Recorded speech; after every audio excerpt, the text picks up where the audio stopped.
there is more to the game than it just being kicked in the goal or the other team kicking it in your goal. And I think it's about appreciating everything that comes with that. Really, yeah, definitely underrated, 100%. It's back, 100%. Hello, episode 5 of More Than a Game. Episode 5 already, can you believe it, Aaron? I believe it. So the topic of discussion this week, guys, is we're going to talk about underrated in football. So what does underrated actually mean? So I don't know, Matt, what do you think? What is underrated? Well, I just feel like it's probably things that are maybe unappreciated in football, maybe unrecognised things. We talk about a lot about underrated players, like they do certain things on the pitch that you don't usually see, and they don't really get the headlines and everything. Like maybe I don't know, someone could have like an unbelievable game, but then someone could score a hat trick, and then the person who gets the hat trick gets all the credit. But also goes beyond that. People don't understand how much it takes just to get a game going. Doesn't matter if it's at Premier League level or grassroots level. There's so much that goes on behind the scenes to get to a game. So I just feel it's the things that are maybe unrecognised. What about you? Yeah, I think I agree. I think the way I'd sort of see it is it's like I think the underappreciated side of things is probably the best way of looking at it. It's things like you say of at grassroots level, getting a game on a Saturday afternoon. There's so much that goes on before that game kicks off on a Saturday afternoon, or I don't know, the goal that X team scored in the Premier League. Yeah, so and so put it in the back of the net, but there's so much more to the goal going in the back of the net than the ball going in the back of the net. So I suppose it's appreciating the bigger picture. It's about appreciating everything that goes into football, whether it be the scoring of a goal, whether it be putting on a training session, whether it be moving clubs, whether you're a professional, whether you're a young kid. There's so much more that goes into football than just the actual kicking the ball itself in the goal or stopping the ball from going in the goal. And all of these sorts of trivial things in football, like we say, kicking the ball in the goal. I know I'm talking really simple terms here, or the ball going in your own goal from the other team kicking it in your goal.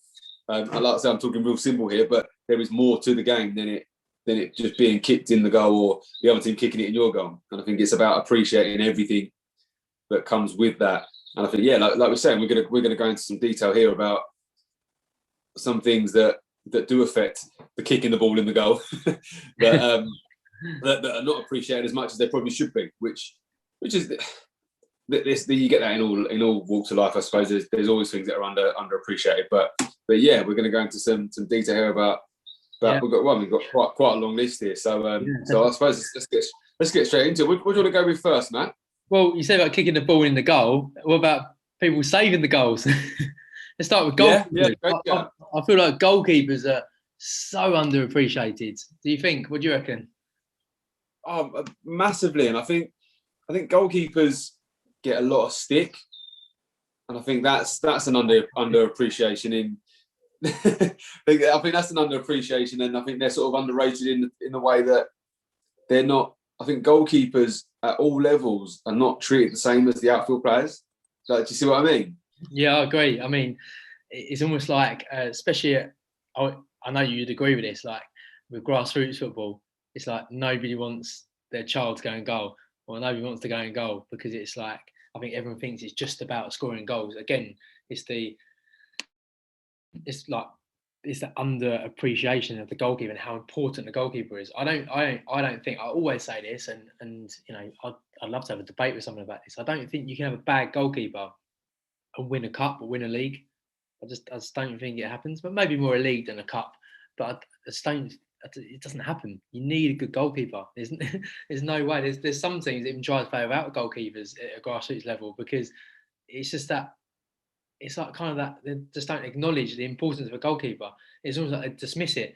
Where, I mean, you don't have a goalkeeper. I mean, how many times have you seen a game, even like top teams, Premier League, and these teams, like, the top teams are winning 1-0, but there's like moments in the game where the goalkeeper might make one save in the game, and obviously effectively wins that game. We were talking before we press record on this podcast about certain goalkeepers in the league actually give you points, don't they? I reckon Guaita for Palace, easily got Palace like between 9 and 12 points this season, easily. I think it's so underrated. So look at Liverpool, for example. Liverpool were the same team before they got Alisson, give or take maybe one or two players. They get Alisson, a very, very, very good goalkeeper. What happens? You know, I'll say no more. Yeah, I mean that Alisson signing made a huge difference, and I mean that underlined how important a goalkeeper can be to any team. And I think, like, I suppose the question is, I guess, is why are goalkeepers so underrated? I mean, you look at we talked about formations a couple of weeks ago. You look at a formation, and I think it was a kid that said this to me before, and somebody said to me, like, when you do a formation, when you set it out, like, and I'm guilty of this as well when I've done this with players, and you see it on the TV, and when you look on your phone at the formations, it's 4-4-2, 4-3-3, 4-4-1, whatever it is. Nobody ever puts a goalkeeper, because it's just like, well, the goalkeeper's there. But I suppose it's difficult because the goalkeeper, I suppose nowadays the goalkeeper does play a slightly different position. So I guess you could say, I don't know how you do it, but some goalkeepers play as like a sweeper keeper. So I don't know, your Edersons, your Neuers, your Alissons, even someone like a Pickford. These goalkeepers that are sort of ball playing goalkeepers. But I guess, yeah, I don't know. That's it. All sort of stems from there, that a goalkeeper's not even looked at on a team sheet. It's almost like, well, they're there. We know they're going to be there. They have to be there. So we don't even need to include them. And I think, I don't know. I don't know how that's gonna. I don't know how something like that would change. So I think that would definitely probably make goalkeepers feel a little bit more appreciated and not so underrated from the get go. But yeah, it's a really weird one. And you know, I've got a little interesting story here, and I've coached many teams over the years, various age groups. I've also played for many different teams as well. And this goes on in the professional game as well. And I'll never forget this one year on my girls' team. We had a goalkeeper. She was an outfield player when she joined us, and we didn't have a goalkeeper, and she decided to go and goal. And you'll probably remember this, Matt, as well, being that obviously you were at the presentation day.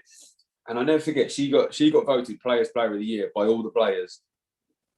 And I think you and I could probably count on one hand how many times a goalkeeper has been voted for by other players, other parents. And that's not because the other players or parents are horrible. It's just it's a natural thing in football. Goalkeepers do seem to be underrated, and I think this particular goalkeeper this year, no different to what you were just saying about Guaita, she kept us in so many games. She was unbelievable, and that's not to say that goalkeepers aren't brilliant anyway, but I think she got the appreciation she deserved, and I think goalkeepers do deserve a lot of credit, because I couldn't do it. I like playing in goal when I'm playing with friends or family, whatever. But I couldn't play in goal for a team week in, week out. It's the pressure is so much, and that's the other thing. I guess a goalkeeper, when a goal goes in, quite often at a lot of levels. I think Palace Everton this week. As soon as James Rodriguez scored, and I personally thought it was quite a good finish. First thing they're doing is blaming Guaita. It's like, I thought, like, it was a good finish, and I'm thinking, yeah, okay, but was it Seamus Coleman? I think cut the ball back, didn't he? Why has he been allowed to cut the ball back? Why is the ball? Why is somebody not throwing themselves in front of the ball? And I think the keeper's the first one to get the blame. Why has he not done better there at his near post? And I think that just sort of that just shows how underappreciated and how underrated goalkeepers are. And that's not even looking at all the other things he's done in the game. He's done so much good in the game, and it's like, oh, well, he's done that one bad thing. So I think, yeah, I don't know. It's a difficult one, but I do think it's getting better. I do think keepers are getting more credit as the years go by. Because I think goalkeeper is not that it wasn't important, but I think it's becoming a much more important position, isn't it, in the modern game, which is good. So hopefully in the future we'll be more appreciated. Fingers crossed. We've got more goalkeeper coaches now, which is good. But like the goalkeeper training as well, that's underappreciated, because their training is so intense.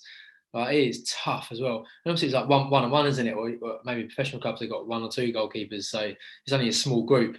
So it's like it's intense. The pressure is on you, isn't it? But also going back to what you said about going at keepers, like the keeper will make a mistake, and it's like jumped on, isn't it? You know, at the top level, it's jumped on by the media, by the fans, by everything. The same at grassroots level. they're letting a goal, they might go through their legs or something, for example, and they might push it into the net.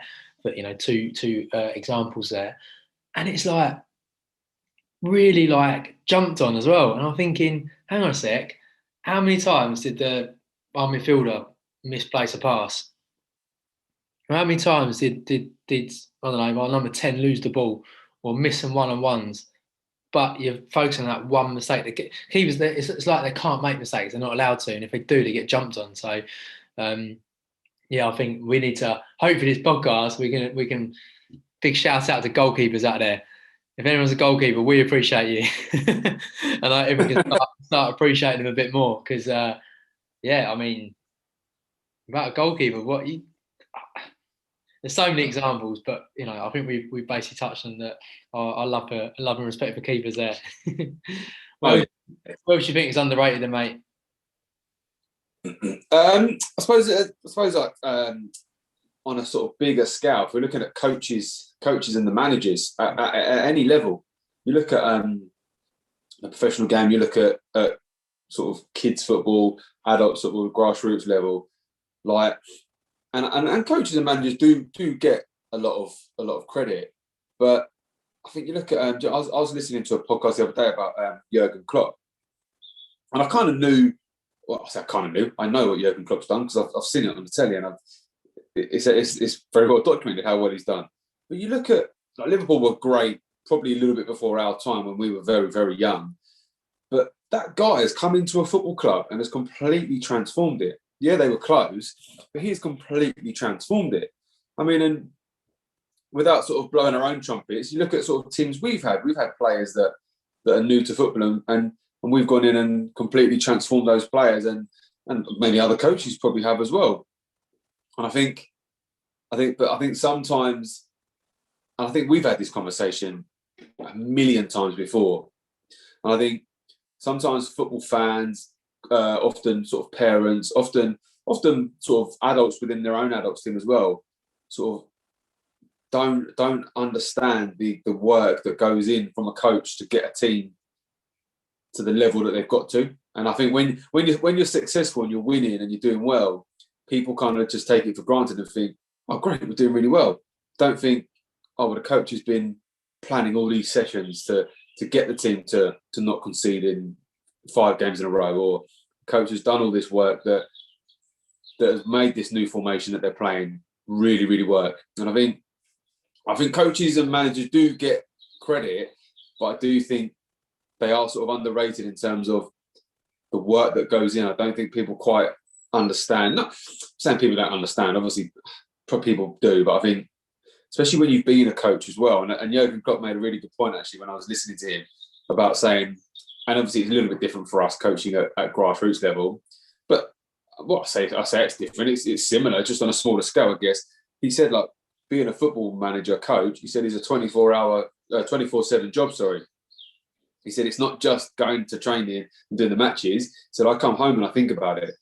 He said, yeah, I might not be working all the time, but I'm always thinking about it. I'm sitting there of an evening thinking, what am I going to tell the boys in the morning, or what am I going to do? And that's kind of what he was saying. And I thought that kind of sunk in really, that a lot of people maybe don't fully understand the work that goes in, and I think that's probably why a coach or a manager is underrated. But it's yeah, like I say, I'm not saying that they don't get the credit, because they do, but I do think they're underrated in terms of the work that actually goes into sort of getting a team to the levels that some coaches and managers do. I don't know, Matt, what do you think?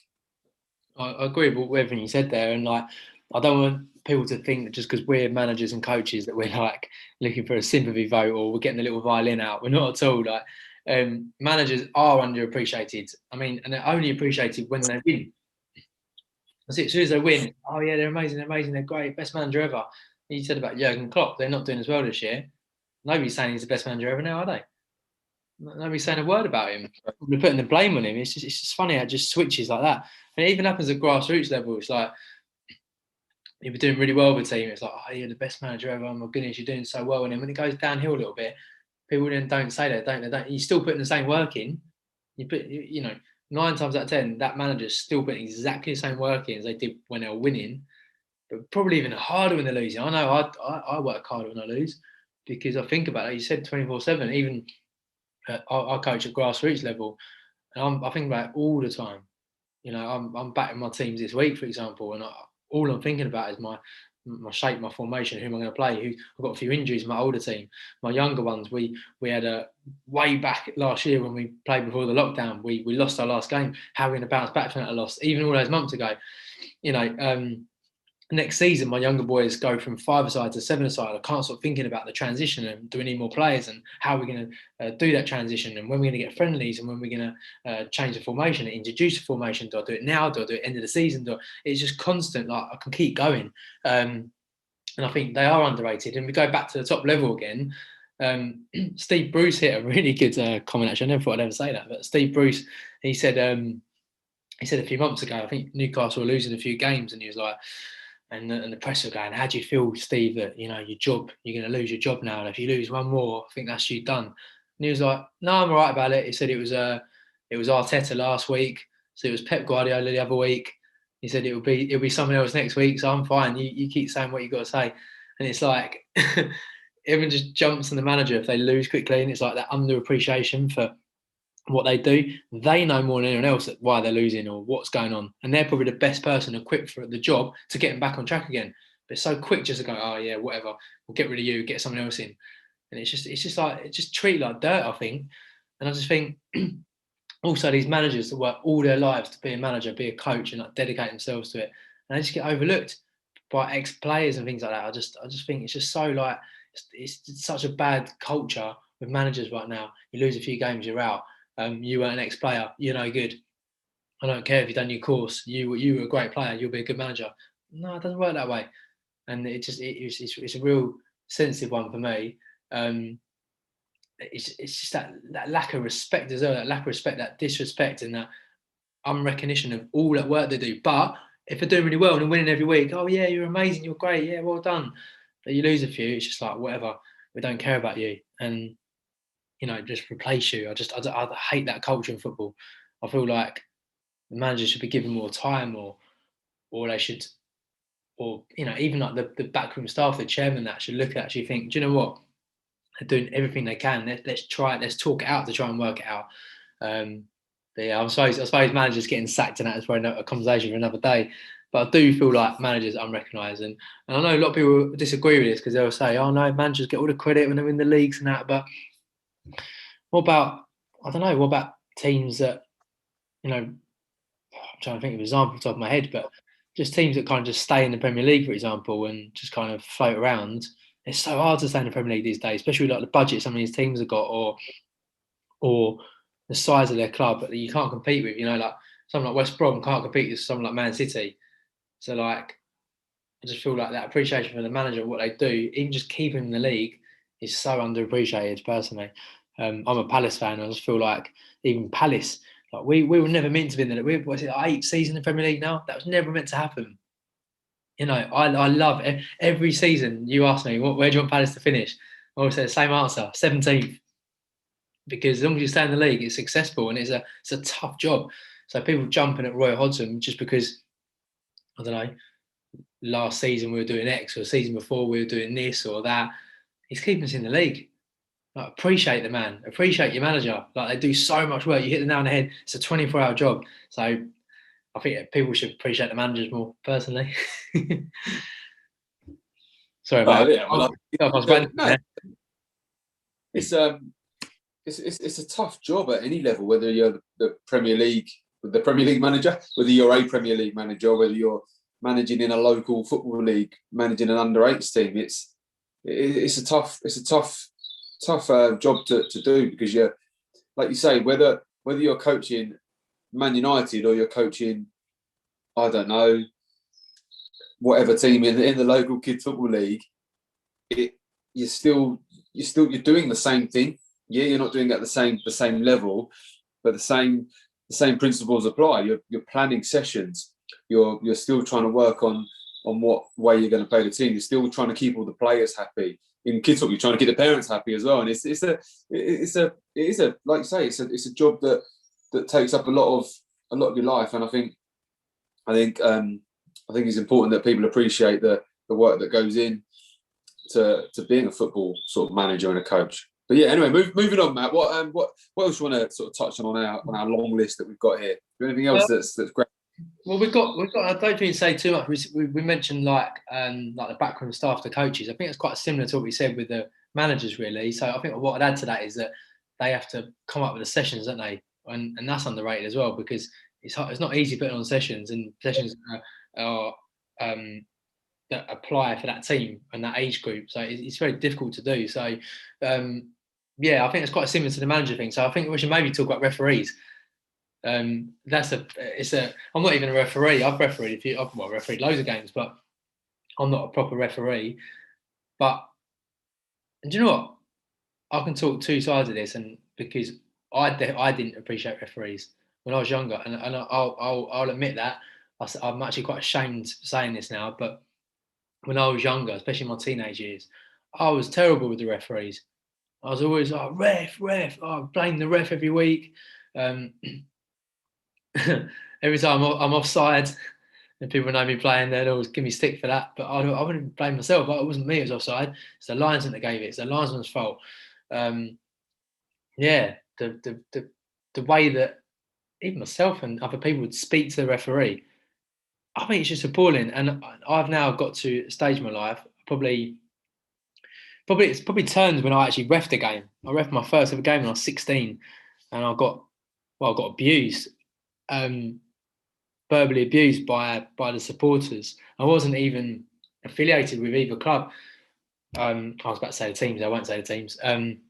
But these two teams that I refereed the game for, I gave a penalty in the last minute. It was 100% a penalty. But clearly, this parent thought, "Oh, it's never a penalty." Shouting at the ref. And I gave it, and yeah, they threatened to like beat me up in the car park. They threatened to come after me after the game, and it's just disgusting. And I think that's when I was like, oh wow, do you know what? I made a split-second call at 16, and I'm getting jumped on. And I feel like we'll kind of go through the levels here, like at grassroots level, parents, coaches, managers, supporters, players. We need to take a look at ourselves, because these people, I know they get paid. They don't get paid much. These referees don't get paid much at all. Actually, in fact, they should get a pay rise, because why should you give up your weekend, whether it be morning, afternoon, over the weekends, your time with your family or your friends or whatever you do at the weekend, just to get paid a little tiny bit to get abused all the time and shouted at and unappreciated? I think if we excuse me, if we appreciate these referees, or maybe these people shouting at the refs should actually go and ref a game, because I feel they're so disrespected. So, we could probably go out do a whole podcast on this. I will calm down a bit, because it kind of means a lot to me, because we all moan at refs. We all moan at refs, and refs are going to make mistakes. I said about earlier about goalkeepers making a mistake. It gets highlighted. When players make mistakes, it doesn't really get highlighted as much. So outfield player doesn't get highlighted. But when a referee makes one mistake, that's the reason why they lost the game. Not because the manager's formation, not because of the players, not because of the poor performance, not because the other team might be better than you. Nah, referee's fault. Referee that, and you've even got some younger. I think you can ref now from, I think it's like 14, 15. You can ref now, and like people like shouting at the referees, disrespecting the referees, underappreciating it's just not good. And I feel like if people actually appreciate it more and don't realise that they're just human beings, they're going to make mistakes, especially in grassroots, they haven't got VAR, they're going to make mistakes. We should just either get on with it, accept it's part of the game, because before VAR, or even now with VAR, there's mistakes all the time. So I think we need to accept it. Yes, it's annoying, yes, it's frustrating, especially if it costs you a game. I know that more than anyone. But they're just human beings, and they're doing their job. They're trying their best. So yeah, I just feel like they're very underappreciated. There's going to be a time we're going to lose referees, because they're going to want to do it, are they? So at the top level, you've got fans shouting and screaming at referees in the sideline, and also in the stands and that, and having a go at them and like abusing referees on social media and things like that. I think it's disgusting. I think we need to recognise the work they do and the effort they put in, and accept that sometimes they're going to make human error, which happens all the time. Yeah, I think excuse me, I think like I've always thought like when it comes to referees, and don't get me wrong, a game could go ahead without a referee, but the whole idea of a referee is that a referee's there to referee the game without sounding obvious, but is there to control the game, to keep the game under control, to make sure that neither team is I don't know, is sort of playing against the rules of the game, I suppose, for want of a better phrase. Making sure that there's sort of obviously like any tackles and any challenges are obviously within the laws of the game and keeping everybody safe at the end of the day. Because I think a lot of people don't understand. Like people say, "Oh, that's not a yellow card," or "That's not this, that's not that." Why is there? But I think people don't understand that. And to be fair, it took me a long time, sort of as a kid growing up, and maybe as a young adult as well, to understand that a referee gives out cards in a game, or excuse me, sorry, to, sort of pulls things back to keep everybody safe and to keep the game, to make sure that the game's played in a good way. Because the last thing anybody wants is for somebody to be flying around into challenges, or for somebody to keep handballing the ball in to stop the other team from playing, or kicking the ball away when the other. I think the referee's there to keep the game under control. And I think it's important that we understand. I think that, and I'm with you as well, Matt. I was terrible as a teenager and as a young adult. I was always shouting at the ref, and I was the same. Nothing was ever my fault. Nothing was ever my fault. It was always the referee was having a bad game. Referee shouldn't have said this, shouldn't have said that. And ever since, I think I did a little bit of reffing and also became a coach as well, and sort of saw football sort of from the outside rather than being on the pitch and having those emotions running high. And I think I sort of appreciated that the job of a referee is hard. So like I would take playing, coaching all day long over refereeing, because I feel like as a referee, you're on your own. Obviously, you have your, depending on if you're refereeing a really, really little game or an older game, you more often than not you'll have your assistant referees with you, and at the highest level you obviously have your fourth official, so you do have a bit more of a team. But essentially, you're out in the middle on your own with, in an 11-a-side game, 22 other people around you. If you're refereeing a professional game, thousands in the crowd, and I think it's very easy to sort of pinpoint the referee and not appreciate them for the good that they've done. And no different, like we said about the goalkeepers earlier, or the managers. Referee can make 100, excuse me, sorry guys, can make 100 good decisions in a game, but the second that they make a bad decision, that's it. They're the worst person in the world, and I think they don't get the appreciation for the good stuff. Like how often do you see on the TV they do all these things now, talking about the refs and what's happening in VAR and whatever, which I get. Yeah, VAR has been a bit of a nightmare, but it's very rare you turn the TV on and they say, "Oh, Aaron Kempster did a really great job refereeing the XY game, whatever." Okay, you don't hear it. You hear, "Oh, Aaron didn't give this offside, and now this team are going to get relegated." Like you never really hear. Like you see the player scored a great goal, or this look at this save. But it's very, very rare you hear, "Oh, that ref made a great call," and giving that.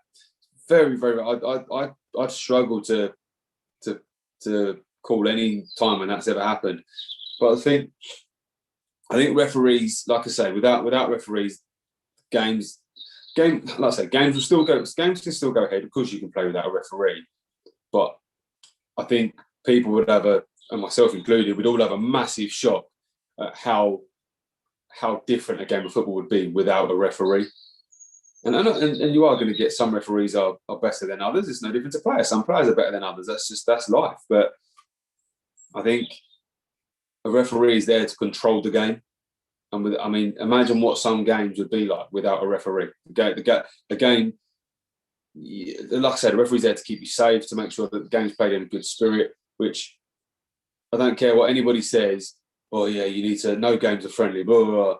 You want to play a nice game of football. Nobody wants to be kicked up in the air. Nobody wants the other team to be stopping the ball on the line with their hands. Nobody wants teams to be kicking the ball away every 5 seconds. Like, the referee's there to control the game and make the game as enjoyable as possible for the players, whether it's under sevens playing in the local league or whether it's the Champions League final.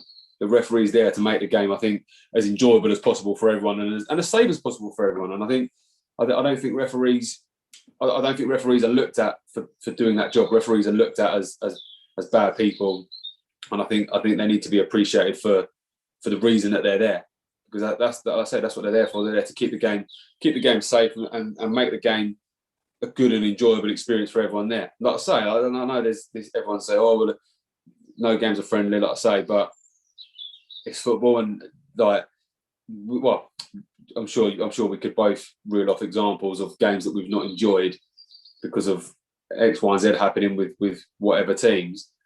But it's important that I think the referee's there to control the game, because it's nothing better than an enjoyable game of football. Whether it's 1-0, you win 2-1, you lose 2-1. If it's a nice game and it's played in a good atmosphere and a good spirit, you come away from it with a smile on your face, regardless of the result, because it's football and you love football. And then if you did lose, you come away and you work on it and you get better. It's not rather than, oh, it's the ref's fault, the ref did this, ref did that, blah blah blah. But yeah, like you're saying, that could be a whole nother podcast talking about sort of referees and the sort of the way referees are looked at in football. But yeah, I definitely think they do need to be appreciated more, because without them, the games wouldn't be what the games are at the end of the day. But yeah, so anyway, moving on. If anyone's, I was gonna say, anyone listening to this, like please know that like we're not saints. So, I'm speaking for myself. I'm not saying I've had a go at the ref even in the last, say, year or so or 2 years. But like, just really be conscious of like how you speak and how you appreciate them, and just know that what we just said, guys, is that it's so important to just appreciate them. Even if they have a good game, say well done to the ref at the end of the game, but they kind of walk off, don't they? Nobody recognises them at the end of the day. And like the linesman as well. Same with the linesman. I think we can say exactly the same. The linesmen do an unbelievable job. So I think we should appreciate it more, appreciate what they do. There's going to be bad decisions, but hold it inside. Don't let it out. Don't shout at the ref. Don't have a go at them. And you know, it's going to happen. There's going to be mistakes every game, and just accept it, really. And by the way, before VAR, I actually said like the linesmen do an incredible job. Think about the speed of the Premier League. And the linesmen are like, they're just bang on. They're so good. Like, it's incredible. There was like a little test, and it was like they got something like not the high 90% of things correct. It's just incredible. So appreciate these people, because I think, you know, big up referees and linesmen. What you got next, mate, on the list of underrated things in football? Right, you know, something that I've always said is underrated, and I've always preached this to any players I've coached, is training. I think like a lot of people just live for the games. Of course, why not? That football is football. Football matches. That's football. Like, that's what everybody lives for. That's sort of the goal. No pun intended. But that's, do you know what I mean? That's what everyone works towards on a Saturday, Sunday, whenever it is you play your games. But training is so important. Like, and don't get me wrong. Like, there's no substitute for a game. The game is sort of the best thing, and I've always said it's the best way to learn how to play football. But I think training, the work that goes in on a training ground at any level of football is vital. I mean, you look at any top team that you've seen in professional football, or even in the local football league that you yourself playing or that you've coached in. No team just turns up and can play. No, well, obviously, unless you're playing way above the level you should be playing at. If you're playing at your level, the level you should be playing at, or the level you should be coaching at, you have to work hard at training. Like, there's no debate. You look at the top teams. Like, we look at we speak a lot about Liverpool on this podcast. People are going to think we're Liverpool fans. We seem to talk about Liverpool and Klopp a lot here, but like, I don't know what goes on at the Liverpool training ground, but I can just tell from listening to Klopp and by looking at Klopp, him and his team have put in a ridiculous amount of work to get Liverpool to where Liverpool are now. I know they're not doing as well as they were last year, but Liverpool are now in the conversation for Champions Leagues, for titles, which for most of my lifetime, they've not really, they've sort of dipped in and out, but they've not reached the heights that they were before my time sort of getting into football. But I think like the work that has gone in, and like I said, we don't know exactly what work has gone in, but yeah, like I say, no team just turns up on a Saturday, Sunday, or whenever your games are, and it just happens. You have to. I think we spoke about formations the other day, didn't we? I don't know if you're going to play 4-3-3, you can't just turn up and play 4-3-3. If you're switching to a three at the back, you can't just switch to that. If you're look at Liverpool have been playing this high pressing game, which they didn't do before. That takes work. That to get that right, because it's not just everyone just run and chase the ball down. There's a way of doing it.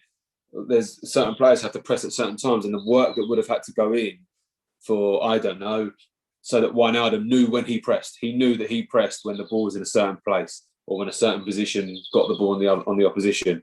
So I think like, and I've always sort of preached this with teams that I've coached, that the importance of attendance at training. Like, I think like it's important that you have all your players there all the time to train. And I get at grassroots level, it's not that easy because parents have things to do and children have other things going on. But I think the importance of training, like and I've always said this, like when I played, I loved going training because like if I sign up for a team, that I've signed up for that. I've not signed up to just go and turn up on a Saturday afternoon and play. I've signed up for everything. Training is part of the team. Training is part of it. I think like the two come together, and I do think a lot of people sort of underrate the training and just think, oh yeah, I'm part of the team. I just got to play the games. That's it. I think the two come together. I think training and the game are one. I think you need to train to be able to play the game. I think I'll hand over to you now, Matt. But I know that you've always said to like teams that you've coached, yeah, ability is important. If you can play, that's great. But I want you at training every week so that you know what's going on a Saturday or Sunday. But yeah, I think training is so important and so underrated in terms of what it can do for a team. And I think if you go to training every week, or like, I think we've had parents that have sort of seen teams training every week, and they see the work that's going in, and I think they sort of if we went and watched Liverpool's training every day, I think we'd appreciate, or any club for that matter, you then understand the work that goes into it, and then realise the sort of appreciation that you should have. Sorry, but yeah, what's your views on training, Matt? I feel like you don't win by not training. You don't win or be successful without training. Everything comes from the training ground. Everything good comes from the training ground. You can't just rock up to a game and expect everything to be amazing. You need to train, and it's underrated because I think people just think, oh, it's just training, whatever. Like I train and play at the weekend. No, I think you can take things seriously. Like we go grassroots level first. Like these children are still learning, even like in their teenage years, they're still learning. You can't expect to rock up on a game and expect to know everything when you've worked on a game plan in training and you've worked on certain things, or especially when you lose, you've lost a game, you're like, right, we're going to put it right in training. You don't just put it right the next game. It doesn't work that way. So, and we always say to kids, don't we, Aaron? We always say, what does Lionel Messi do? What's he doing today? What's he doing? What did he do yesterday? What did he do next day? Yeah. He's training. And they're like, oh, really? So yeah, he doesn't just rock up, we say to his kids, he doesn't just rock up on a Saturday and like be that good for no reason or know where to go or everyone knows what their roles are. It all comes from training. So, I feel like it's important that we let people know, like parents, children, even adults, like it's so important to train. It's so important. It's also good as well to like create that team spirit, that team bond, your fitness, knowing what to do for the weekend. Right? If you just rock up at the weekend, there's nothing worse as a manager. And then you're going through like, I'm trying to think of an example. Imagine if you're doing a specific corner. So you've planned how you're going to take your corner. I don't know, you might have everyone in certain positions, or you might be doing, if you're defending, your man marking or zonal marking, or you might have one of your centre backs going. It comes to game day and you don't know what's going on. It just looks a mess, and it's like you don't want to be explaining things on game day. You should expect on game day you should be going, right, boys, we know the plan, or girls, we know the plan. We know what we've done. We know what we worked on. Let's put that work now that we did in training into a game. But if people haven't turned up, it's like you almost as a manager, you just feel like, oh, what's the point? It can be a bit demoralising. So never underrate training, guys. Training is so important. When you're there as well, like I know people train differently, but train like it's a game as well. Because when it's game time, you'll be in that zone as well. So yeah, training is a massive one. Massive one for me. What about grassroots volunteers? So like not just the managers and the referees and that, but like the things that go on behind the scenes. What do you think about that? That being underrated? I think do you know, I saw it on the Kent FA Twitter, Facebook, I can't remember what it was the other day, on their sort of socials. They and which we went one year, didn't we? Funnily enough, to the sort of grassroots awards, and like it's just incredible. Like some of the stories you hear. Like it was on the radio the other day as well. I think it was Jamie O'Hara was running a competition for grassroots volunteers at all in various sports, not just football. And I think some of the stories you hear and the work that some people put in is just it's just crazy.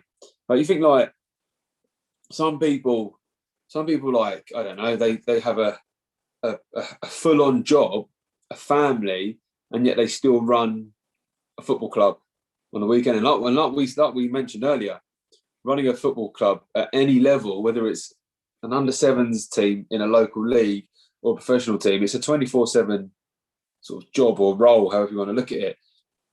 It's something that you're sort of always dealing with. You're always dealing with I don't know, parents, or arranging training, or sorting out referees for a game, or getting your pitch marked out. Like there's so like that's just to name a few things, but there's so much that goes on in a grassroots football club in terms of sort of the bigger picture. It's not just like an under-7 football manager doesn't just turn up on a Saturday or Sunday morning, manage a game and go home. They get there. They have to get there early to maybe mark the pitch. They have to get there to put the goals up. They have to arrange the referee in the week, which we spoke about referees earlier. We were having this chat the other day. Like that is something that, as a grassroots football coach / manager, finding a referee, oh my, that, you know, since I've not been doing it, I don't miss that. Because like we were saying earlier about referees, trying to find a referee is hard. Like without going into all the other things about marking pitches, turning up for training, driving all over the place to get to games. Like one of the biggest stresses that I don't have any longer is just trying to find someone that basically wants to get shouted and screamed at on a Saturday morning. Like it sounds silly, but that's a big part of a grassroots coach's sort of role is trying to get a ref each week for their games.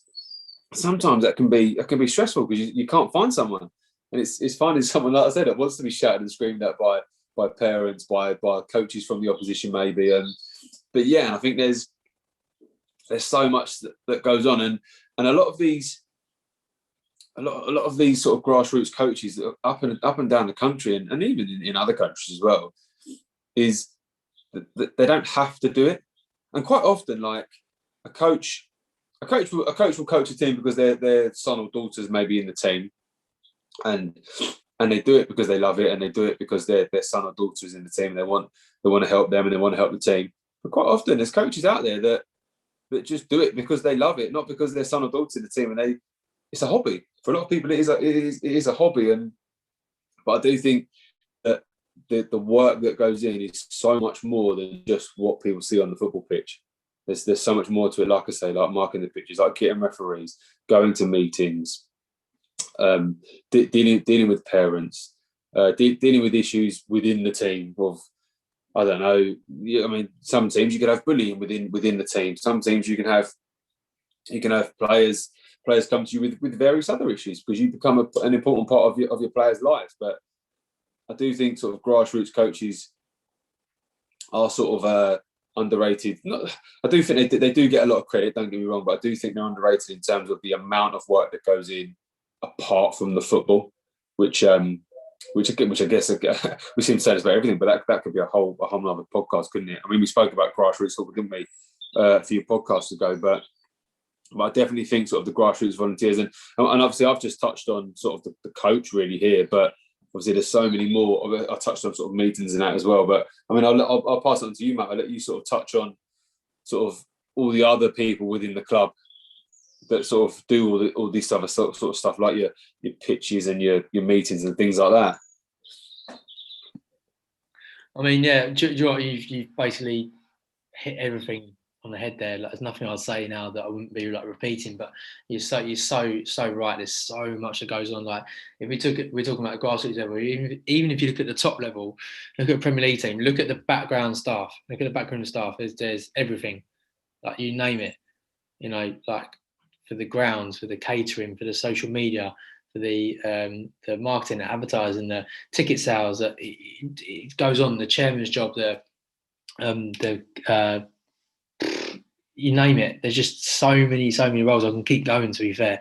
I don't want to like bore everyone, but there's so much work that goes into just getting a game ahead, just getting a team ahead, just getting things ahead. So I feel like, although that a lot of people do get recognised and they do get credit, I feel like it's got to be a bit more of appreciation, because some people just rock up at the time and then leave straight up to the game, and that's it. They don't think about the work that goes on. So even just I don't know, like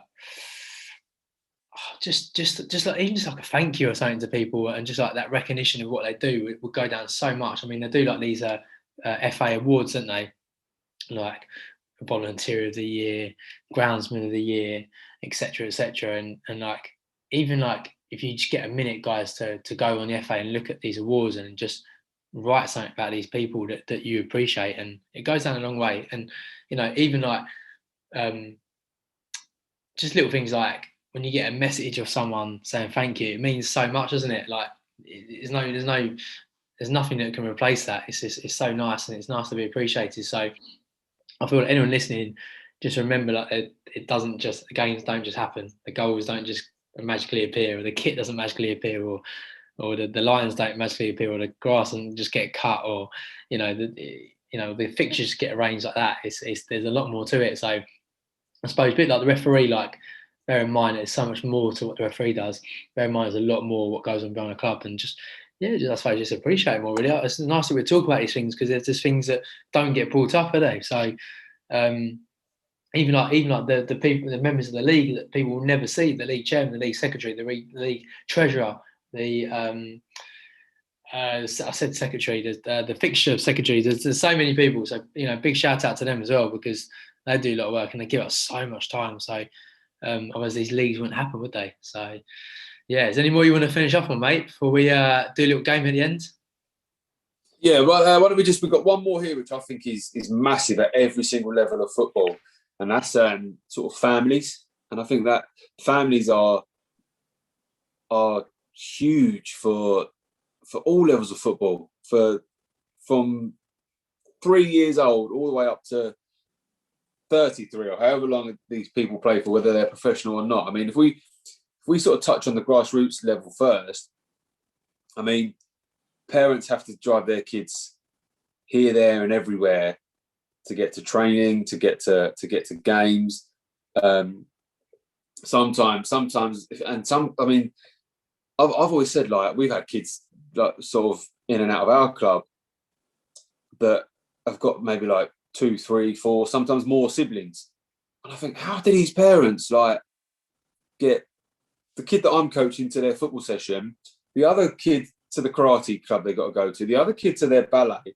I think like I don't. Do they cut the car in half? Do they?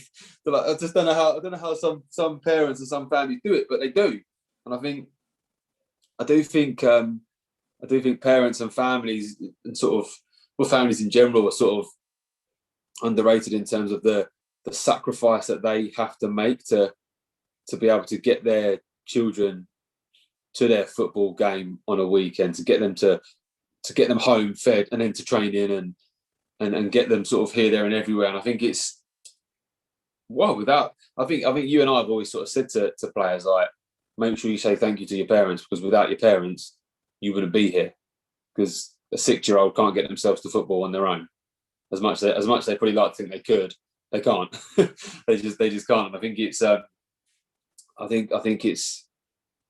I think it's very important that you have a supportive family when it comes to playing any sport or any hobby. Because I look at when I was a kid. I remember my dad driving me everywhere to go to football. I remember like many a Sunday sitting in a car driving to football, and then like sort of many a Sunday having to then like do the shopping in my football boots afterwards, because that was the only time we could get the shopping in, because he was at work in the week or whatever. And yeah, but I remember many a time walking around the supermarket in my football boots, because that was just because football. My parents made sure that football came first. They got me to my football game, and then we did the shopping. It wasn't, oh, you can't play today because we've got to do the shopping, which I'm sure, unfortunately, some children probably do get that parents just don't have the time or don't make the time. But I think it's important that parents and families are appreciated for the sort of the sacrifices that they sort of make to get children to where they need to be, and that goes on all the way up to sort of, well, until you can drive, I guess. Until I mean, I remember still being taken to games when I was sort of 15, 16. Obviously, when you're 15, 16, you can sort of fend for yourself, but you still rely on your parents, your friends, your family, or whatever to get you to places. But just quickly touch on like the professional game as well, and I sort of hand it over to you, Matt. Is like, nobody ever really thinks about like football players when they transfer. Okay, what happens to their wife or their husband or their partner? What happens to their children in terms of their school life? What happens to, like, what happens there? So I don't know. A player moves from Man United to Barcelona. That's a huge deal. Imagine if you moved from Man United to Barcelona. Like you'd have to sort of change your job. You'd have to change. If you've got kids, your kids would have to change school.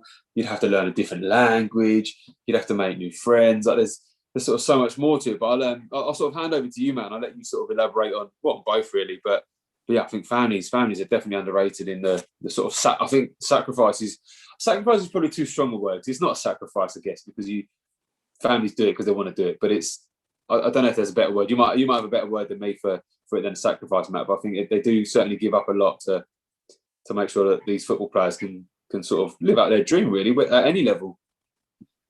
Yeah, definitely. I think any level, like, your family support is so underrated because it's needed. Like you said, as a kid, it's needed to get you places. As an adult, it said even like a manager is 24/7, so you bring it home. You even bring your emotions home from the game, and like it can affect your personal life as well. So fair play to the families that put up with anyone that football's in their lives, and like you said, like professional footballers moving around the country, and they said people on the outside just go, oh yeah, they're moving from, I don't know, Doncaster to Leeds. I don't know, that's a bad example. Leeds to America, I don't know, whatever.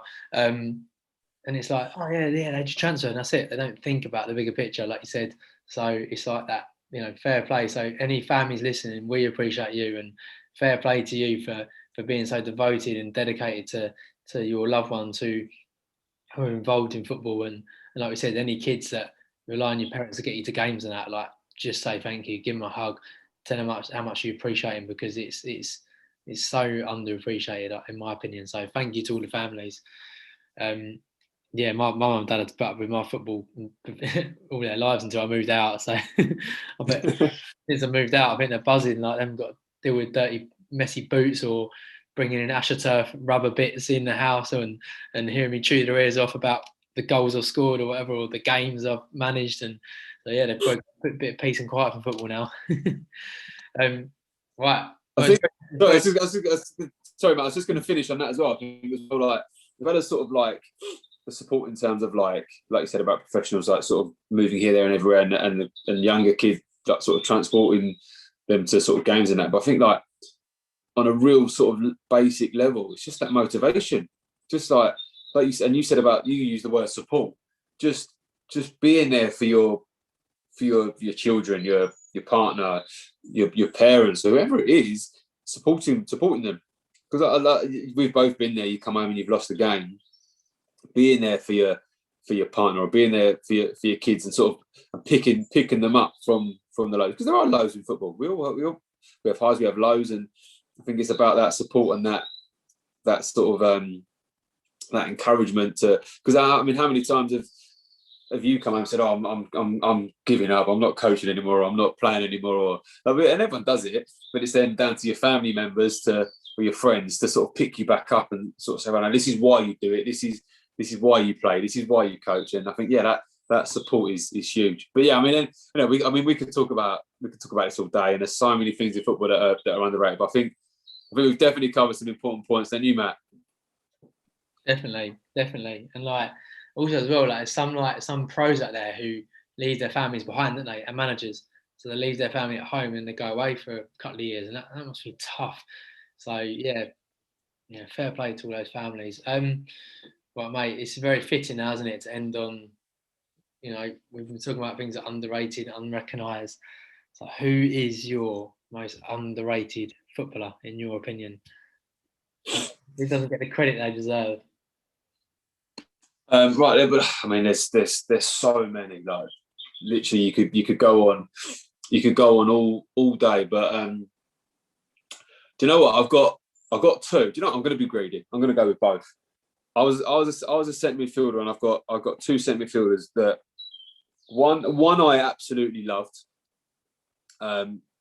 which was Tim Cahill, and I think he got credit, and the amount of people that used to give me stick being an Arsenal fan for wearing an Everton shirt with Cahill on the back, but that is how much I loved him and how much I appreciated him and how good I thought he was. Because I mean, he never obviously went from Millwall to Everton, but I just feel like he was always sort of like one of those players that was like, he was good, but no one ever really thought of him as much more than that. And I just his ability to head the ball and his sort of his timing of the runs was just ridiculous. And I absolutely, and I don't need to tell you this, but I loved him way more than I think anybody else ever did. And I felt that he never really got. I don't know if it was because he was Australian as well, and obviously Australian soccer, I guess, is not quite as big as I don't know, Spanish football or French football or English or whatever. So I do wonder sometimes if something like that is what maybe sort of held him back a little bit in terms of people sort of giving him the credit he fully deserved. But yeah, like I say, I do think he did get the credit, but I don't think he was sort of rated as highly enough as he probably should be. And my other one, so I'm going to be greedy. I've got one more. Just quickly touch on this one. Is Gilberto Silva. Being an Arsenal fan, this guy he was quite an ordinary player in terms of sort of the way he technically used the football, but his sort of mind in the way that if a fullback pushed on, he would just seamlessly just drop into left or right back, and you wouldn't even a lot of times you just wouldn't even really notice it because it was so like I say, it was so seamless. He just sort of, I don't know, Ashley Cole would bomb forward from left back, and Gilberto Silva would just like slowly just casually move into left back to cover for him, and I don't think he quite got the credit. Well, I think he has got more credit for it since those years when he was there, because we've realised that Arsenal, how important he was, because we've not had a player like him really since. We've struggled in that position, and I think it's taken for him to not be there, and that's quite often the way, isn't it? It takes sometimes a player to not be somewhere for then people to really appreciate how important they were. But yeah, so that's my two, being greedy. What you got, Matt? Really good answers. I really enjoyed them. Both very, very good footballers, but you're so right. They're just probably forgotten about now. Or Yeah. at the time, if they'd done well at the time, it's like, oh yeah, that's good. But then they're just really, definitely underrated, 100%. It's back, 100%. So I'm being even more greedy. Is that what? More greedy? I'm being greedier. There we go. I've got three. I couldn't narrow it down. So I've gone for my first one, being a Palace fan, is Emerson Boyce. Now, this player played for Palace in the Championship, and I personally, I haven't seen a better footballer at Palace. Yeah, Andy Johnson scored lots of goals. Yes, Dougie Freeman was good, and Clinton Morrison got all the praises for scoring the goals. And we've had some great players over the years. But this guy played right back for us. I don't think I ever saw a player take him on, not ever. He was so good defensively, like so good, like so clever, and nobody just thought about it. I don't know. He was so underrated. He just even just like blocking across or like intercepting the ball and then playing it and never giving the ball away and being smart. And no one ever said anything. I don't. Oh, I'd like to. Oh, I should know this, but I think he might have won Player of the Year once for Palace, voted by the fans. But he never got that credit. And then he got a move to Wigan in the Premier League. And I was gutted because he left us, but I was so happy for him. So I was like, yes, he's got that credit. He ended up being their captain and took him to the FA Cup and played he then moved to centre half, which I always thought he'd be. But I thought he was a player that could have gone even higher than Wigan personally. I thought he was brilliant. But maybe he didn't have the name, maybe he didn't have the sometimes the other players with the big personalities that you get noticed that they might do something that's recognisable. He didn't have that. He just got on with his job. It's like, I reckon he just turned up to training every day. I reckon he got there early every day, worked his socks off, and he never had a bad game. It's unbelievable. So Emerson Boyce, and if you don't know him, guys, maybe if he even be on YouTube, but have a little look because he just was a phenomenal player. So that's that. And then I've got second one is more someone that people will know more is Sergio Busquets. I know we spoke about him more. So we spoke about him the other day, talking about formations, but he, I think he's so underrated. I think for him to, when Yaya Toure left Barcelona and then he took that role, he's been in the team every week, isn't he? I think he's first name in the team sheet. I know people would argue Messi. Messi probably is, but after Messi, Busquets is there. He's like the heart and soul of that team. And Spain, he's just incredible. And I know when he got they shared out the captaincy a few years ago, and he got it. Luckily, it's him, Iniesta, Messi, and Piqué. I believe they share the captaincy. And I'm so glad when that happened because I'm like, he deserves that. And he's such a good football player. Yes, he doesn't score goals. Yes, he doesn't do things that you notice like tricky skills and anything. But the work he does on and off the ball is incredible. So Sergio Busquets. And then my last one's a bit different. It's Andy Cole, but only because getting selected for England. So I think he got appreciated for the clubs he played at. Was it Blackburn, Man United, Man City? He scored over 200 goals in the Premier League. Like I think is he like second all-time top goal scorer in the Premier League? I believe. Yeah, he's definitely up there. Yeah, he's I think he's second. Yeah, I might be wrong there, but I'm pretty sure he's second behind Shearer. And yeah, he got all the credit, but then he never got selected for England. I had a little look before we came on. Actually, he made 9 appearances for England. 9. Wow. What a football player he was. 229 goals in the Premier League or in his career, and in 9 appearances for England. I was like, surely that's an underappreciation there. Like, why didn't he play for England? Why didn't he play for England in tournaments and score goals and that? And there's definitely arguments saying that Shearer was around that time, but I don't know. Maybe they didn't gel together. But I think he's so underrated for England and never got that real look in, that chance he should have got. So if we could rewind time, I'd love seeing Andy Cole play a lot more for England. I think we definitely would score a lot more goals with his record. So yeah, I'm a bit greedy there, but I've gone for 3. So it'd be good to hear yours, guys. So let us know who you think your most underrated players are. It'd be interesting to hear. I bet there's loads. Yeah, I bet there's some good ones there from you as well, Matt.